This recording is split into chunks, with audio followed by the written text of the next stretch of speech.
नमस्कार दोस्तों, मैं दीपक शर्मा अंग्रेश आपका स्वागत करता हूं द लीगल चैम्बर में।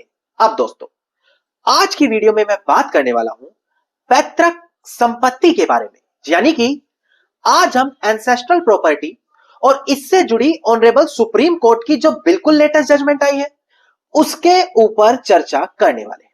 देखिए, अक्सर लोगों के मन में कुछ परेशानियां रहती हैं। घर परिवार की जो जमीनें होती हैं उनको लेकर मन में शंका रहती है। कई बार यह सुनने को मिलता है कि जो हमारी बाप दादाई की जमीनें हैं, या फिर ये बोलते हैं दादा लाई जमीनें हैं, पुश्तैनी जमीनें हैं, उसमें तो हमारा अधिकार है और कोई भी हमें हमारा अधिकार देने से मना नहीं कर सकता। पर क्वेश्चन आता है कि अगर कानूनी तरीके से बात करें, not as per a normal person, कानूनी तरीके से बात करें तो कौन सी जमीन पैतृक संपत्ति मानी जाती है? क्या पिता से मिली जमीन भी पैतृक होती है या दादा परदादा से मिली होती है? दूसरी चीज, कब एक पैतृक संपत्ति को नहीं दिया जा सकता? तीसरी चीज, क्या पैतृक संपत्ति का बंटवारा हो सकता है? और बंटवारा हो गया तो जिसको जो जमीन मिली क्या वो तब भी पैतृक रहेगी या स्वयं अर्जित हो जाएगी?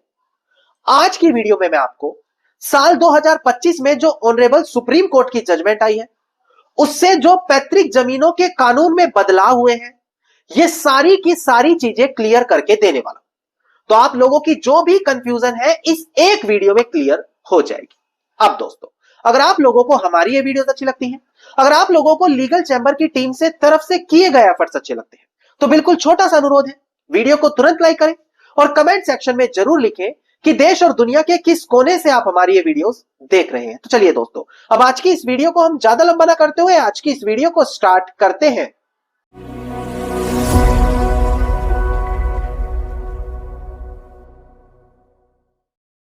अब दोस्तों, सबसे पहले वीडियो की शुरुआत में एक काफी जरूरी जानकारी आप लोगों को दे दी जाए। देखिए, जब कभी भी बात आती है पैतृक जमीनों की, तो यहां पर ऑनरेबल सुप्रीम कोर्ट समय समय पर काफी लैंडमार्क जजमेंट देता रहा है। जैसे कि कौन सी जमीन पैतृक होगी, पैतृक जमीन बंटवारा होने के बाद क्या कहलाएगी, पिता से मिली जमीन कब पैतृक होगी, कब बाप दादा से मिली जमीन पैतृक होगी, कब पैतृक जमीनों में बेटी का अधिकार होगा और कब पैतृक जमीनों में बेटियों का अधिकार नहीं होगा।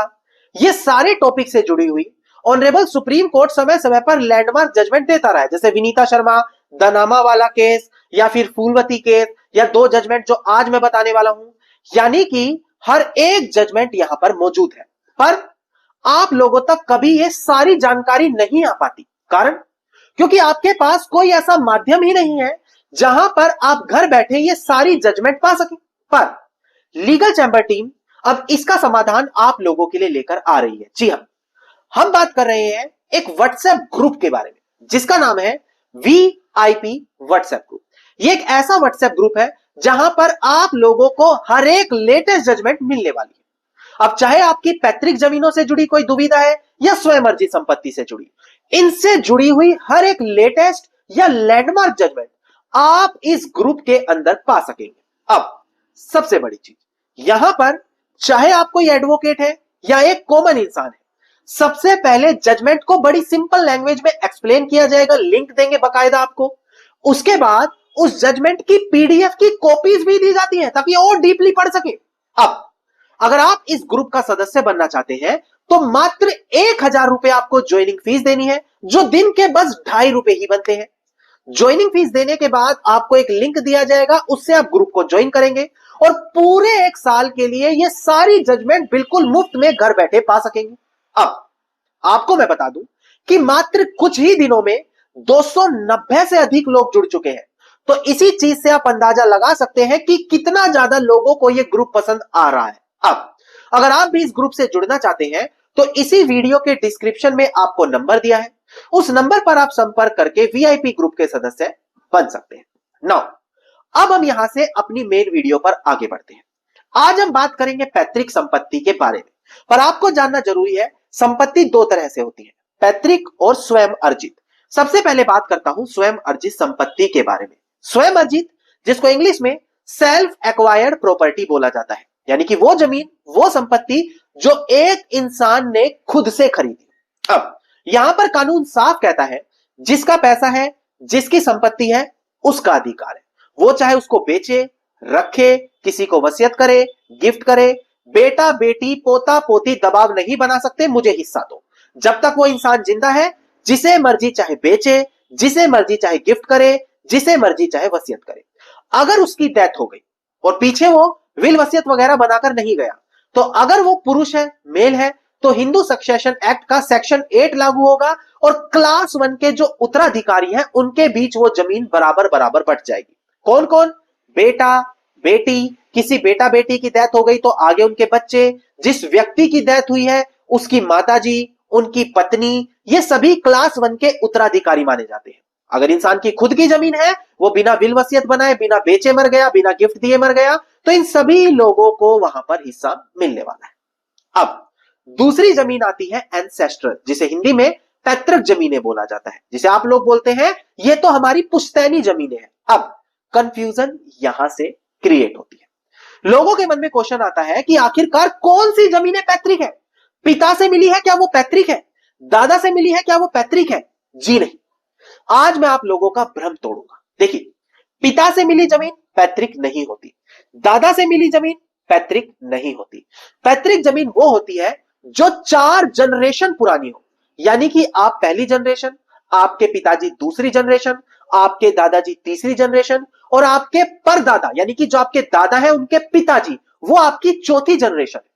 अगर एक ऐसी संपत्ति है जो आपके परदादा के नाम है, जो 4th जनरेशन ओल्ड है, अगर वो दादा से परदादा से दादा के पास, दादा से पिता के पास और अब आपके पास है, तो ये आपकी पैतृक जमीन मानी जाएगी। और पैतृक जमीन का कानून साफ कहता है, अगर आप हिंदू सक्सेशन एक्ट का सेक्शन 6 पढ़े, कि उसमें जैसे ही आपने परिवार के अंदर जन्म लिया तुरंत आपको एक हिस्सा वहां पर मिल जाएगा। यानी कि अगर कोई जमीन परदादा से मिली है तो जैसे ही आपका परिवार में जन्म हुआ, आपका वहां पर उस जमीन में हिस्सा बन गया। ये सिंपल कानून यहां पर कहता है। अब दूसरी चीज, अगर परदादा से जब दादा के पास जमीन आई, दादा से पिताजी के पास आई और पिताजी से आपके पास आई, इन्हीं बीच में अगर जमीन का बंटवारा हो गया, आपके दादा और उनके भाई बहनों ने बांट ली, पिताजी और उनके भाई बहनों ने बांट ली, तो जैसे ही बंटवारा हुआ और बंटवारा होने के बाद जिसको जो भी हिस्सा मिला वो उसकी सेल्फ एक्वायर्ड मानी जाएगी।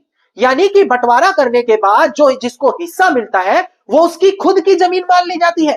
फिर वो चाहे किसी को हिस्सा दे या ना दे, किसी तीसरे को बेचे, गिफ्ट करे, वो उसकी मर्जी है।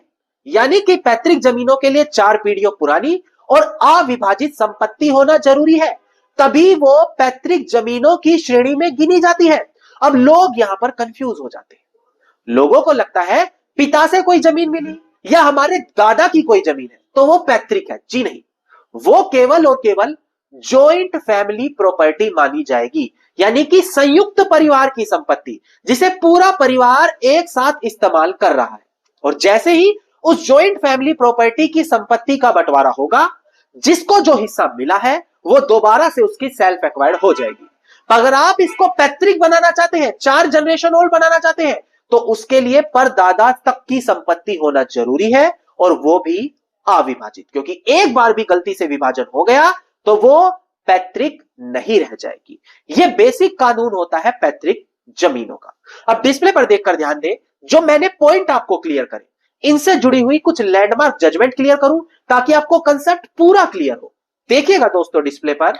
देखिए दोस्तों, सबसे पहले केस टाइटल है Dodda Muniyappa dead through legal representative, जो यहां पर अपीलियंट है वर्सेस मुनिस्वामी एंड अदर जो रिस्पोंडेंट है।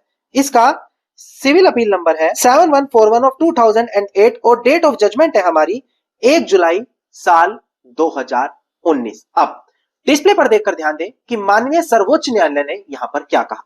देखिएगा दोस्तों, यहां पर माननीय सर्वोच्च न्यायालय ने, जो जस्टिस की बेंच है एएम खानविलकर वर्सेस अजय रस्तोगी, यही हेल्ड किया कि जो प्रॉपर्टी अपने पिता से मिल रही है बेटे को, वो जॉइंट फैमिली प्रॉपर्टी बन जाती है, जो मैंने आपको पहले भी क्लियर किया था। और ऐसे केस में जब तक उसका बंटवारा नहीं होता वो जॉइंट फैमिली प्रॉपर्टी मानी जाएगी, और जैसे ही बंटवारा हो गया, बंटवारा होने के बाद वो सेल्फ एक्वायर्ड प्रॉपर्टी मानी जाएगी।